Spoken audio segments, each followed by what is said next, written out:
Bun găsit, dragi copii! Sunt sigură că astăzi, după ce v-ați deșteptat și ați coborât din pat, v-ați salutat frumos membrii familiei, ați făcut puțină mișcare și v-ați reamintit că suntem în anotimpul iarna, în luna decembrie. Luna decembrie, care este luna bucuriei și a magiei, luna sărbătorilor și a cadourilor.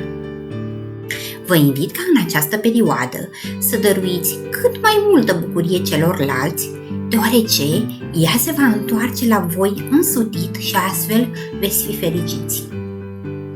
Astăzi, eu am fost surprinsă când sub brad am găsit un spiriduș cu o carte minunată.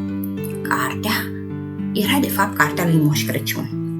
Spiridușul mi-a șoptit că Moș Crăciun s-a cam supărat puțin pe spiriduși, deoarece ei s-au dat cu joaca și nu au mai făcut teme, așa cum mai face și voi uneori.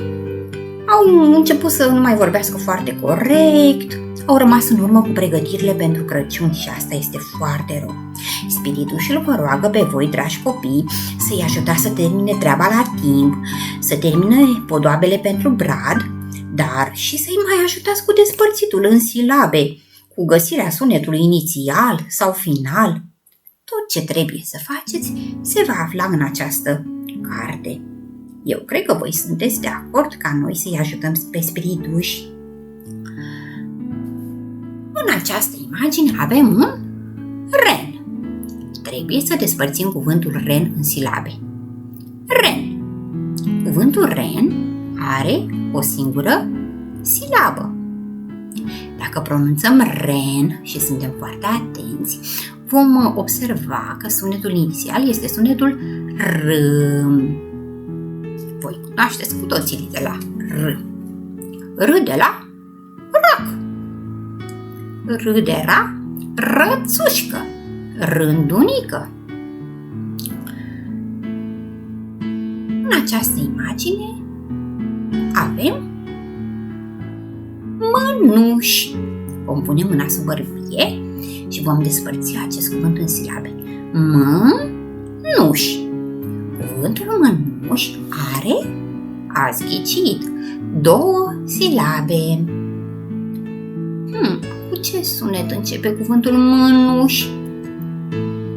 Cuvântul mănuși începe cu sunetul m. Iar voi cunoașteți și litera m. M de la mama. M de la maimuță.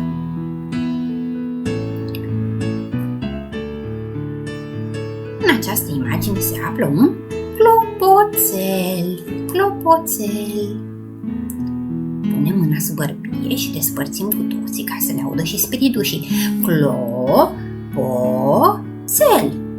Cuvântul clopoțel are 3 silabe. Clopoțel. Cu ce sunet începe cuvântul clopoțel? Desigur, cuvântul clopoțel începe cu sunetul C. C de la castravete. C de la colind, pentru că atunci când mergem cu colindul avem nevoie de un clopoțel. Sunetul C este asociat cu litera C de la coroniță, desigur.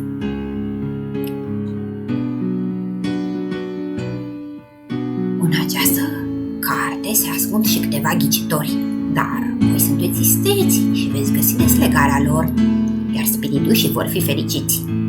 E un moș cu nasul roș. Iarna lasă jucării la cei mai cuminți copii. Ați ghicit, desigur. Moșul este Moș Crăciun, moșul nostru cel mai bun. Ia să fim atenți.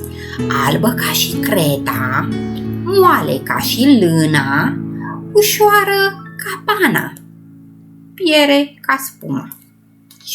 Ce-o fi? Trebuie să fie ceva din anotimpul acesta, iarna. Albă ca și creta, moale ca și lâna, ușoară ca pana, cred că e zăpada.